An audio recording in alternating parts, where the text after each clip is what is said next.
So Ranganath గారు అయితే ఎక్కడా తగ్గట్లేదు, చాలా క్లియర్గా ముందుకు వెళ్తున్నారు, అందులో ఎటువంటి అనుమానం లేదు. సో రేవంత్ రెడ్డి వెన్నుదను కూడా ఆయనకి స్పష్టంగా ఉంది అనేది తెలుస్తోంది ఒక ముఖ్యమంత్రిగా. అలాగే ఇక ప్రతిపక్షాలు చేసేటువంటి ఆరోపణలు, రాజకీయంగానే మమ్మల్ని టార్గెట్ చేస్తున్నారు, కాంగ్రెస్ పార్టీలో చేరలేదు కాబట్టే పల్లా రాజేశ్వరరెడ్డి కానీ మల్లారెడ్డి కానీ వీళ్ళకి సంబంధించినటువంటి కట్టడాలన్నీ కూల్చివేస్తున్నారు. వీళ్ళు పార్టీలో ఏ పార్టీలో ఉంటే ఎవరికి కావాలి? కబ్జా చేసింది చెరువులు, వాటిని కాపాడడం కోసం వచ్చిందే హైడ్రా. వాళ్ళ పని వాళ్ళు చేస్తున్నారు కదా, దీంట్లో రాజకీయాలు ఎందుకు చూడటం? మరి మిషన్ భగీరథ అని చెప్పి 40,000 కోట్ల రూపాయలు ఖర్చు పెట్టామన్నారు. 40,000 కోట్లు ఏమయ్యాయి అనేది కూడా రేపు పొద్దున్న ఎంక్వైరీ వేయాలి రేవంత్ రెడ్డి సర్కార్. ఎన్ని చెరువులకు మరి చేశారు, ఇక్కడ ఇన్ని చెరువులు ఇలా అయితే మరి వీటిని పట్టించుకోకుండా మీరు ఏం చేశారు అని. అక్కడ ఉన్నటువంటి చెరువులు చూస్తూ ఉంటే, ముఖ్యంగా కాజాగూడ లేక్ కావచ్చు, ఈ రంగలాల చెరువు కావచ్చు, అంతా కూడా ఒకప్పుడు చాలా పెద్ద చెరువులుగా ఉండేవి, మంచినీటి చెరువులుగా ఉండేవి అనేవారు. ఇప్పుడు చూస్తేనేమో మురికి కూపాలుగా తయారయ్యాయి. మట్టి పోసేయడం ఎక్కడికక్కడ, చెరువుల మధ్యలోకి వెళ్ళి ఆ షీట్స్ ఇదేదో మా స్థలం అన్నట్టుగా దొంగ సర్వే నెంబర్లతోటి అధికారులు కూడా దీంట్లో పాలు పంచుకోవడం, కొంతమంది అవినీతి అధికారుల మీద చర్యలు కూడా తీసుకున్నారు. సో ఎవరిని వదిలిపెట్టడం అనేటువంటిది చాలా స్పష్టంగా చెప్తున్నారు. జైభేరీ సంస్థలకే మంచి పేరు ఉంది, చాలా పెద్ద కన్స్ట్రక్షన్ కంపెనీ, నాణ్యతకు విలువనిస్తారు, ఎక్కడా కూడా అక్రమాలు ఇవి ఉండవని చెప్పి. బట్ అందులో మురళీమోహన్ గారికి సంబంధించి జైభేరీ సంస్థ కూడా నోటీసులు వెళ్ళడం అంటే ఏంటి పరిస్థితి అనేది తెలియనటువంటి అంశం. సో దీనికి సంబంధించి మా ప్రతినిధి కృష్ణ పూర్తి సమాచారం అందిస్తారు. కృష్ణ. పవన్, ఏదైతే హైడ్రా ఏర్పాటు జరిగిన తర్వాత అటు కేవలం పబ్లిక్ అనే కాదు, చాలా మంది కూడా ఈ చెరువులు ఎఫ్టీఎల్ బఫర్ జోన్లలో ఏదైతే నిర్మాణాలు జరుగుతున్నాయో వారన్నిటి కూడా ఒక భయం అనేది ఏర్పడిపోయింది. ఎప్పుడైతే అటు గండిపేట ప్రాంతంలో ఎంఐఎం పార్టీకి సంబంధించిన ఒక ఎమ్మెల్యే విల్లాలు కడుతున్న నేపథ్యంలో కూల్చివేత చేయడం, ఆ తర్వాత నాగార్జునకు సంబంధించిన ఇన్కన్వెన్షన్ ని కూడా హైడ్రా ఎలాంటి నోటీసులు లేకుండా కూల్చివేయడం కూడా జరిగింది. ఇక సాక్షాత్తు ముఖ్యమంత్రి సోదరుడు తిరుపతి రెడ్డికి సంబంధించి కూడా ఏదైతే దుర్గం చెరువులో ఉన్న ఇంటిని నోటీస్ ఇవ్వడం, 4 రోజుల పాటు గడిపించి దాన్ని ఖాళీ చేయాలంటూ హైడ్రా అధికారులు నోటీసులు ఇచ్చారు. సాక్షాత్తు ముఖ్యమంత్రి సోదరుడికి ఇచ్చేటట్టు మిగిలిన వారి పరిస్థితి ఎలా ఉంది అనేది ఆ జనాల్లో ఒక భయం ఏర్పడింది. అయితే సాధారణ వ్యక్తులకు, కుటుంబ సభ్యులకు పక్కకు పెడితే ఇప్పుడు ఏదైతే చెరువులను ఆక్రమించి బడా నిర్మాణాలు జరగడం, బిల్లాలు ఏర్పాటు చేయడం, ఫంక్షనాలు ఏర్పాటు చేయడం, వీటన్నిటిపైన కూడా చెరువుల పరిరక్షణ కోసం అని చెప్పేసి హైడ్రా అనేది ప్రభుత్వం ఏర్పాటు చేయడం జరిగింది. ఇది జిహెచ్ఎంసీ పరిధిలోని ఈ హైడ్రా అనేది రంగనాథ్ని ఎప్పుడైతే దీన్ని కమిషనర్ గా నియమనం చేసిన తర్వాత, ఎప్పుడైతే ఇటు అధికారులు అంటే ఇరిగేషన్ కానీ, ఆ తర్వాత హెచ్ఎండిఏ పరిధిలో ఉన్న చెరువులు కానీ, వీటన్నిటి వ్యవహారానికి సంబంధించి రికార్డ్స్ అన్ని కూడా హైడ్రా ఏర్పాటు కాకముందే వాటన్నిటిని కూడా పరిశీలించడం కూడా జరిగింది. ఔటర్ రింగ్ రోడ్ పరిధిలో ఉన్న దాదాపు 500కు పైగానే చిన్న చితక మొత్తం ఈ చెరువుల వ్యవహారానికి సంబంధించి వాటి విస్తీర్ణం ఎంత ఉంది, ఇప్పుడు ప్రస్తుతం ఎన్ని ఎకరాల్లో చెరువు ఉండేది, ప్రస్తుతం ఎన్ని ఎకరాలకు కుదించిపోయింది, వీటన్నిటి నిర్మాణాల వ్యవహారానికి సంబంధించి మొత్తం రికార్డ్స్ అనేది పరిశీలించారు. అందులో భాగంగానే ఈ హైడ్రా అనేది రంగంలోకి దిగి ఆ బుల్డోజర్లు, జేసీబీల సాయంతో ఎక్కడికక్కడ కూల్చివేశారు.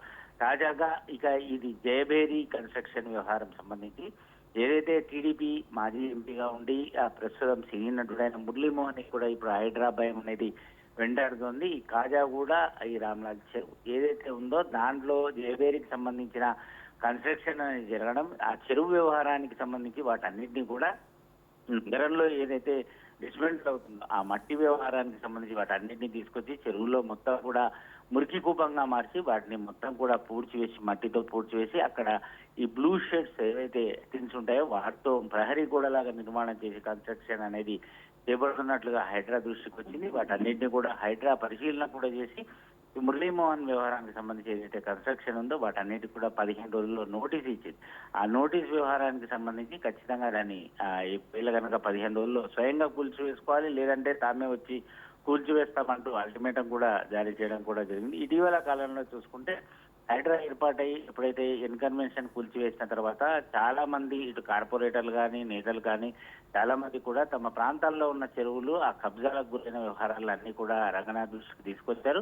ఇటీవల కాలంలో మహేశ్వరం పరిధిలో ఉన్న ఆ చెరువులన్నింటినీ కూడా రంగనాథ్ సందర్శించి దాదాపు 20 ఎకరాలు ఉండాల్సిన చెరువు ఇప్పుడు 10 ఎకరాలకు కుదించిపోవడం, అందులో ఏదైతే పెద్ద పెద్ద షాపింగ్ కాంప్లెక్స్ కానీ, ఫంక్షన్ హాల్ నిర్మాణం వీటన్నింటినీ ఎఫ్టీఎల్ పరిధి ఎంతవరకు ఉంది, బఫర్ జోన్ పరిధి ఎలా ఉంది, ఇలా అన్ని చెరువుల వ్యవహారానికి సంబంధించి ఆయన స్వయంగా పర్యవేక్షించారు. అలాగే Right. ఏదైతే వీటన్నిటిని ఏదైతే ఇప్పుడు ప్రస్తుతం జేబెరీ వ్యవహారానికి సంబంధించి మురళీమోహన్ కి ఏదైతే నోటీస్ ఇచ్చారో 15 రోజుల్లో కనుక వారు చర్యలు తీసుకోకపోతే హైడ్రా రంగంలోకి దిగి దాన్ని కూల్చివేసే అవకాశాలు ఉంటాయి. Right Krishna, thank you for the information. So ఓవరాల్గా అది జరుగుతున్నటువంటి అంశం. అంటే ముఖ్యమంత్రి స్వయంగా తన సోదరుడికి సంబంధించిందైనా సరే మొత్తం నోటీసులు ఇచ్చారు. దుర్గం చెరువు పక్కన ఉన్నటువంటి ఆ లేఅవుట్లో ఎప్పుడెప్పుడు వేశారు, ఎవరు దానికి పర్మిషన్స్ ఇచ్చారు, ఏంటి ఏం జరిగింది అనేది జిహెచ్ఎంసీ అధికారులు పూర్తి స్థాయిలో దాన్ని తవ్వి తీయడం అంతా అయ్యింది. అలాగే నోటీసులు కూడా ఇవ్వడం అయింది. ఒకవేళ అది ఎఫ్టీఎల్ పరిధిలోనే ఉంటే అది ఎవరికి సంబంధించిందైనా, ఎందుకంటే దాదాపుగా అక్కడ అన్ని పార్టీలకి సంబంధించినటువంటి కొంతమంది రాజకీయ నాయకుల నివాసాలు కానీ, వాళ్ళ ఆఫీసులు కానీ, అలాగే వాళ్ళ బంధువుల కంపెనీలకు సంబంధించినటువంటివి కానీ, లేదంటే ఇతరత్ర రెస్టారెంట్స్ అన్ని మొత్తం అన్నీ కూడా అక్కడ ఉన్నాయి. కొన్ని అపార్ట్మెంట్స్ కూడా ఉన్నాయి అక్కడ, ఐటీ ఎంప్లాయీస్కి సంబంధించి కన్స్ట్రక్షన్ కంపెనీలు కొన్ని కట్టించినవి. ప్రతి ఒక్క దానికి కూడా నోటీసులు అనేది వెళ్ళింది. మీరు స్వయంగా దానికి సంబంధించినటువంటి రిపోర్ట్ ఇవ్వాల్సిందే, ఎఫ్టీఎల్ పరిధిలో ఉంది, మీరు సర్దుకోండి, ఎవరిని ఉపేక్షించేది లేదు. మీరు ముఖ్యమంత్రి గారి సోదరుడా, ప్రతిపక్ష నేతకి భావమరిదా, లేదంటే పలానా పారిశ్రామికవేత్త, గవర్నమెంట్కి కొన్ని 100 కోట్లు ఏమైనా ఇచ్చారా, మాకు అదంతా అనవసరం. చెరువు కబ్జా అయింది కాబట్టి చెరువును కాపాడడమే మా లక్ష్యం. ఇది స్ట్రైట్గా రంగనాథ్ గారు చెప్పేటువంటిది. సో దీని మీద ఇక అంటే ఈ పెద్దలని మాత్రమే వదలడం కాదు, ఇండస్ట్రీకి సంబంధించి మరి మాజీ ఎంపీ అయినటువంటి మురళీమోహన్ గారు జైభేరి సంస్థల ప్రస్థానం ఎలా జరిగింది ఏంటి అనేది అందరికీ తెలిసినటువంటి విషయమే. మరి ఆయన విషయంలో నోటీసులు అయితే ఇచ్చారు, మరి మురళీమోహన్ గారి సమాధానం ఎలా ఉండబోతోంది, అలాగే ఈ రామ్లాల్ కుంటకు సంబంధించి, అలాగే భగీరథమ్మకి సంబంధించి, అలాగే దుర్గం చెరువు మొత్తం అన్ని చెరువులకి హైడ్రా పనితీరు ముందు ఇంకెలా ఉండబోతోంది అనేది మా కరెస్పాండెంట్ శ్రీనివాస్ గారిని అడిగి తెలుసుకుందాం. శ్రీనివాస్ గారు, సో ఏంటి హైడ్రా మురళీమోహన్ గారి ఇష్యూ? పవన్, ఇక మరి హైడ్రా ఆదివారం లేదు, పండగ దినం లేదు, వర్షాలు లేవు, వరదలు లేవు. ఒకవైపు డిజాస్టర్ మేనేజ్మెంట్ కార్యకలాపాలు హైదరాబాద్లో చేపడుతున్నాయి, మరొక వైపు మరి అక్రమ కట్టడాలపై దృష్టి సారించింది. ఇదివరకే ఎన్కన్వెన్షన్ మరి ఇక దుర్గం చెరువు మాదాపూర్లో నిర్మించిన ఎన్కన్వెన్షన్ కూల్చివేసి సంచలనం సృష్టించింది. ఇక ఇదే నేపథ్యంలో మరి జన్వాడలోని కేటీఆర్కు సంబంధించిన ఫామ్ హౌస్ కూడా నోటీసులు ఇచ్చింది. సో తన దూకుడును మరి రోజు రోజుకు పెంచుతోంది. ఇప్పటికే మరి వందలాది అక్రమ కట్టడాలను కూడా కూల్చివేస్తూ కూడా దూసుకుపోతుంది. ఈ నేపథ్యంలో హైదరాబాదులో ప్రజల మద్దతు అయితే హైడ్రా మరి పొందిందని చెప్పుకోవచ్చు. ఇంకా హైడ్రాకు ప్రజల నుంచి మద్దతు పెరుగుతుంది. అలాగే ఎట్ ద సేమ్ టైం కొంత మోదం కొంత ఖేదం లాగా కూడా మరి ఇటు ప్రతిపక్షాలు అయితే కొన్ని విమర్శలు చేస్తున్నాయి. హైడ్రా ఏర్పాటు మంచిదే, కానీ దీంట్లో కాంగ్రెస్ వాళ్ళున్నా, బీజేపీ వాళ్ళున్నా, బీఆర్ఎస్ వాళ్ళున్నా, లేక టీడీపీ వాళ్ళున్నా, ఎవరి కట్టడాలైనా కూల్చండి, మాకేం అభ్యంతరం లేదు, కానీ దీంట్లో మధ్యతరగతి అలాగే బీదవారి విషయంలో కొంత మానవీయ కోణంలో చూడాలని కూడా మరి కొంత సూచనలు అయితే వినిపిస్తున్నాయి. ఇక తాజాగా AP deputy CM Pawan Kalyan కూడా ఈ విషయంలో తెలంగాణ ప్రభుత్వం చేపడుతున్న హైడ్రా కార్యకలాపాలు మంచివే, రేవంత్ మంచి పని చేస్తున్నారని కూడా కితాబిచ్చిన సంగతి మనకు తెలిసిందే. ఈ నేపథ్యంలో తాజాగా ఈరోజు వినాయక చవితి, ఇక అందరూ వినాయక చవితి మరి పూజలు నిర్వహిస్తూ ఎవరి ఇళ్లలో వాళ్ళు బిజీగా ఉంటున్నారు. కాసేపటి క్రితమే మనకి ఇక బ్రేకింగ్ నోటీస్ అయితే వచ్చింది.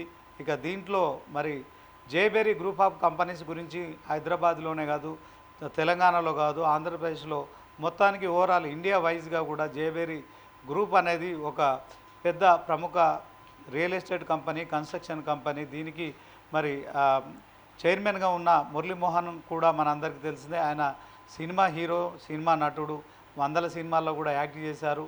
సో రియల్ ఎస్టేట్ రంగంలో హైదరాబాదులో మరి చాలా ఏళ్ల క్రితమే అడుగుపెట్టి జేబెరీ గ్రూప్ అనే ఒక సంస్థను స్థాపించి ఆయన మరి చాలా పెద్ద టవర్లు నిర్మిస్తున్నారు. సో క్రిమి లేయర్ పీపుల్కి తన టవర్లలో కొనుక్కునే స్తోమత మాత్రమే ఉండేలాగా కూడా ఆ యొక్క టవర్ను నిర్మిస్తున్నారు. సో సంపన్నులకు మాత్రమే జేబెరీ గ్రూప్లో ప్లాట్ కొనుక్కునే అంత ఆర్థిక స్తోమత ఉంటుందనే ప్రచారం కూడా సాగింది. ఈ నేపథ్యంలో మరి హైడ్రా ఒకసారి మరి జేబెరీ గ్రూప్ ఆఫ్ కంపెనీస్కి నోటీస్ ఇవ్వడం అయితే మరి మురళీమోహన్కు షాక్ ఇచ్చిందనే చెప్పొచ్చు. ఎందుకంటే మరి జేబెరీ అంటే సుమారు 2.5-3 దశాబ్దాలుగా కూడా హైదరాబాద్ పట్టణంలో మరి అనేక ఏదైతే కట్టడాలు నిర్మించి ఇక దీంట్లో ముందుకెళ్తున్న తరుణంలో మరి ఇప్పటికే నాగార్జునకు సంబంధించిన కన్వెన్షన్ హైడ్రా కూల్చివేయడం కావచ్చు, తాజాగా జేబేరీ గ్రూప్కు నోటీసులు ఇవ్వడం కావచ్చు, మొత్తానికైతే ఇక మరి దీనికి సంబంధించి రంగలాల్ కుంట బఫర్ జోన్లో కావచ్చు, తర్వాత ఎఫ్టీఎల్ పరిధిలో ఉందని చెప్పి కూడా మరి హైడ్రా కమిషనర్ నోటీసులు ఇవ్వడం అయితే ఇప్పుడు కలకలం రేపుతోంది. మొత్తానికి మరొకసారి కూడా హైడ్రా నోటీసులు ఎవరికైతే ముట్టాయో వారి కట్టడాలు కూల్చివేయడం ఖాయమనే ప్రచారం జరుగుతుంది. ఇదే సందర్భంలో మరి జేబేరీ గ్రూప్ కూడా మరి ఈ నోటీసులు పంపడంలో మరి ఇప్పటికే అధికారులు సర్వే చేశారు. సో భగీరథమ్మ చెరువు పరిధిలో కావచ్చు, రంగలాల్ కుంట పరిధిలో కావచ్చు, జేబేరీ గ్రూప్స్ చేసిన నిర్మాణాలను అయితే కూల్చేస్తారని కూడా ఖాయమైపోయింది. ఈ నేపథ్యంలో నోటీసులు ఇచ్చి దీనికి సంబంధించి 15 రోజుల్లో సమాధానాలు చెప్పాలని మరి హైడ్రా కమిషనరు జేబేరీ గ్రూప్కి ఇచ్చిన నోటీసులు అయితే ఇప్పుడు సంచలనంగా మారాయని చెప్పుకోవచ్చు. ఇప్పటికే చాలామందికి ఇక పార్టీలకు అతీతంగా మరి రాజకీయ నాయకులు ఎవరైనా సరే, పారిశ్రామికవేత్తలు ఎవరైనా సరే, మరి ఇక సీఎం కుటుంబ సభ్యులైనా ఎవరిని ఉపేక్షించబోమని చెప్పి కూడా సీఎం రేవంత్ రెడ్డి చెప్పడమే కాకుండా ఆ దిశగా కూడా మరి హైడ్రా దూసుకెళ్తోంది. ఇది కేవలం హైదరాబాద్ మాత్రమే పరిమితం కాదు, రాష్ట్రమంతా కూడా విస్తరిస్తాము. ఇక మొన్న ఖమ్మంలో జరిగిన ఏదైతే వరద నష్టాలకు కూడా మరి ఇక అక్రమ కట్టడాలు, అక్రమ నిర్మాణాలే కారణమని సీఎం రేవంత్ రెడ్డి కూడా గుర్తించారు. ఆ సందర్భంగా మరి మహబూబాద్లో మీడియాతో మాట్లాడుతున్న సందర్భంలో హైడ్రాను రాష్ట్రమంతా విస్తరిస్తాము, అక్రమ కట్టడాలపై మరొకసారి ఉక్కుపాదం మోపుదామని చెప్పిన తర్వాత హైడ్రా మరి తనకు మరింత బాధ్యత పెరిగిందని చెప్పుకోవచ్చు.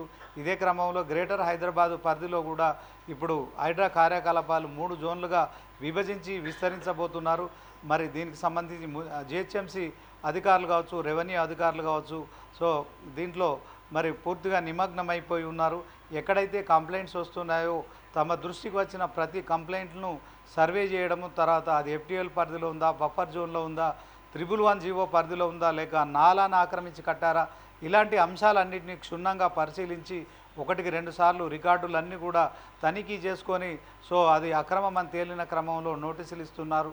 నోటీసులు ఇచ్చిన తర్వాత వాళ్ళు మరి జవాబు చెప్పుకోవడానికి కొంత సమయం కూడా ఇస్తున్నారు. సో ఇక ఎవరైతే అక్రమ కట్టడాలు మరి నిర్మించారో వారంతా కూడా మరి కోర్టును ఆశ్రయించడం కావచ్చు, కొంత జాప్యం జరుగుతున్న మాట వాస్తవమే.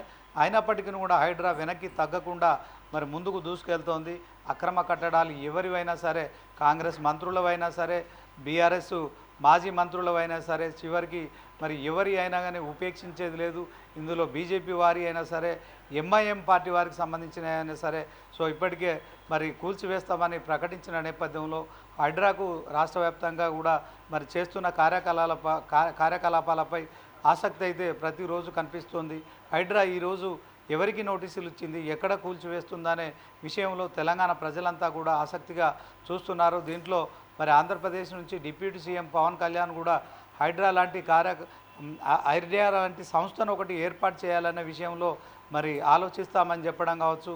మంత్రి నారాయణ కూడా మరి ఈ అక్రమ కట్టడాలపై కూడా హైడ్రా లాంటి వ్యవస్థ ఏర్పాటు చేయాలనే విషయంలో కూడా మరి ఏపీ ప్రభుత్వం కూడా ఆలోచన చేయాల్సి ఉందని వ్యాఖ్యానించడం పట్ల తెలంగాణలోనే కాదు ఏపీలో కూడా హైడ్రాకు మరి ఇట్లాంటి కితాబులు రావడం, మద్దతు పెరగడం అయితే ఓవరాల్గా మరి హైడ్రాకు అయితే పూర్తి స్థాయిలో ఏ రోజు ఏం చేస్తుందనే దాని పట్ల కూడా అందరూ ఆసక్తిగా ఎదురు చూస్తున్నారు. ఇక ఇప్పుడు తాజాగా జేబేరీ గ్రూప్స్ కూడా మరి అక్రమ కట్టడం అని తేలింది.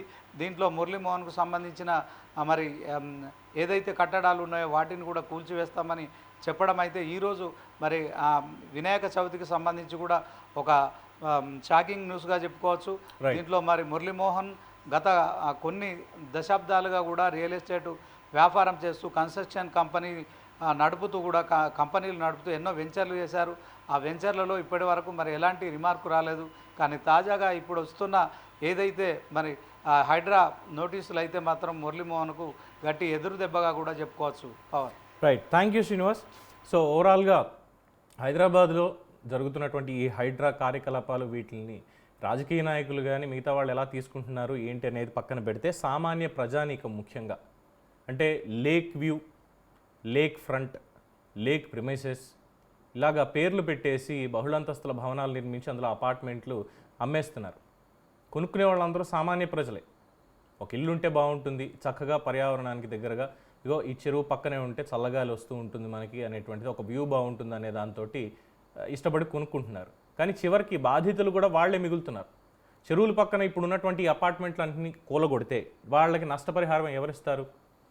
కొనుక్కోవడం వాళ్ళ తప్పు కాదు, కానీ ఎవరి దగ్గర కొనుక్కుంటున్నాం, ఎందులో ఉంది అని చూసి కొనుక్కుంటున్నాం అనేది వాళ్ళు చూసుకోవాలి. సో ఇప్పుడు అదే చేస్తున్నారు హైదరాబాద్లో ఉన్నటువంటి వాళ్ళందరూ కూడా. అమీన్పూర్ దగ్గర ఇలాగే ఒక ప్రబుద్ధుడు పెద్ద లేఅవుట్ వేసి దాదాపుగా అడ్వాన్స్ బుకింగ్స్ 70% కూడా అయిపోతే ఇప్పుడు ఆ 70% బుకింగ్స్ కూడా క్యాన్సిల్ అయిపోయాయి. ఎందుకంటే అమీన్పూర్ బఫర్ జోన్లో ఆ లేఅవుట్ అనేది ఆయన వేశాడు అని చెప్పి. సో ఇప్పుడు అక్కడ కూడా కూల్చివేతలు సాగుతున్నాయి. రంగనాథ్ చాలా స్ట్రిక్ట్గా తీసుకెళ్తున్నారు. సో ప్రజలకి ఇంకా అవగాహన కలిగించడానికి హెచ్ఎండిఏ వాళ్ళు lakes.hmda.gov.in అనే వెబ్సైట్ని కూడా పెట్టి పూర్తి స్థాయిలో మ్యాప్స్ అన్నీ కూడా ప్రజలకు అందుబాటులో పెట్టారు. ఫలానా చోట కొంటున్నారా, అక్కడ చెరువు ఏమైనా ఉందా, చెరువుకి ఎంత దూరంలో మనం కొనుక్కునేటువంటి ఇల్లు అపార్ట్మెంట్లో ఇవి ఎక్కడున్నాయి, లేదు విల్లాలు ఎక్కడున్నాయి, ఏ చెరువు అండర్లో ఉన్నాయి, ప్రతి ఒక్కటి కూడా ఇప్పుడు జాగ్రత్తలు తీసుకుంటున్నారు. అంటే క్షవరం అయితే కానీ వివరం తెలియదని పెద్దల సామెత ఉంటుంది కదా. 2020 కరోనాకి ముందు 2021 ఆ మూమెంట్లో వచ్చినటువంటి హైదరాబాద్ వరదలకి లోతట్టు ప్రాంతాల్లో ఖరీదైనటువంటి విల్లాలు, ఇక్కడే కాదు మనం అటు బెంగళూరులో కూడా చూసాం, ఒక్కొక్క విల్లా 10 కోట్లు 25 కోట్ల రూపాయలు. ఇంట్లో సగం మాత్రం నీరే మిగిలింది. ఎందుకు? ఇలాంటి చెరువులన్నింటినీ కూడా కబ్జా చేసి, నాలాల్ని కబ్జా చేసి, పూడ్చేసి వాటి మీద కట్టడం వల్ల సరైన రీతిలో వెళ్లాల్సినటువంటి ఆ వరద నీరో వర్షపు నీరో ముందుకు వెళ్లకుండా ఎగదన్ని ఇలాంటి వాటిలోకి రావడం. వీళ్ళు కట్టుకునేటువంటి ఇలాంటి విలాసవంతమైన భవనాలు కట్టుకునేటువంటి వాళ్ళ వల్ల లోతట్టు ప్రాంతాల్లో ఉండేటువంటి బడుగు బలహీన వర్గాలు, పేద ప్రజలు, వాళ్ళ కాలనీలన్నీ కూడా ముంపుకు గురవడం ఇది జరుగుతోంది. సో దీని మీద దృష్టి పెట్టలేదు ఏ ప్రభుత్వం కూడా. గత 10 ఏళ్లలో తెలంగాణ విభజించిన తర్వాత కావచ్చు, ఉమ్మడి ఆంధ్రప్రదేశ్లో కావచ్చు, కొన్ని చోట్ల అక్కడ ఉన్నటువంటి ప్రజాప్రతినిధులు కావచ్చు, లేదంటే నాయకులు కావచ్చు, వీటి మీద దృష్టి పెట్టలేదు.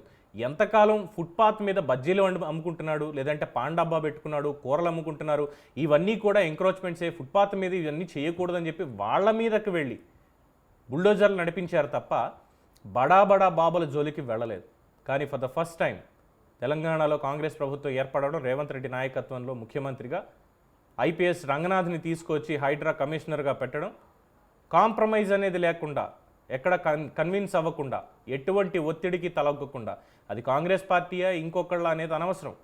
నా సొంత అన్నైనా, నా సొంత తమ్ముడైనా, ఎవరైనా సరే అక్రమ కట్టడం అని తేలితే అది చెరువు పరిధిలో ఉందా, చెరువు పరిధిలో లేకుండా ఉందా, ప్రభుత్వ భూమిలో కట్టడం అయినా సరే కూల్చేసేయండి.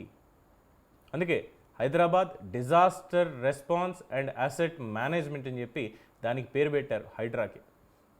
అంతకుమించి ఏం చెప్పుకోవాలి? సో నాగార్జున మురళీమోహనే కాదు, రేపు పొద్దున్న అవసరమైతే ముఖ్యమంత్రి రేవంత్ రెడ్డికి తెలిసో తెలియకో ఆయిందైనా సరే ఒక ప్రహరీ కూడా ఎటువంటి చెరువు కాలువ పరిధిలో ఉందా, ప్రభుత్వ భూమిలో ఉందా, అది కూడా కూలగొట్టబడుతుంది. It's a clear cut message from Telangana state government and assistance hydra. So ఇది ఇవాళ స్పెషల్ లైవ్. మరొకసారి న్యూస్ 360 ప్రేక్షకులందరికీ కూడా వినాయక చవితి శుభాకాంక్షలు. ఏపీటీ బ్రాడ్కాస్టింగ్ ప్రైవేట్ లిమిటెడ్ యాజమాన్యం తరఫున చూస్తూనే న్యూస్ 360. నేను మీ పవన్ కృష్ణమూర్తి.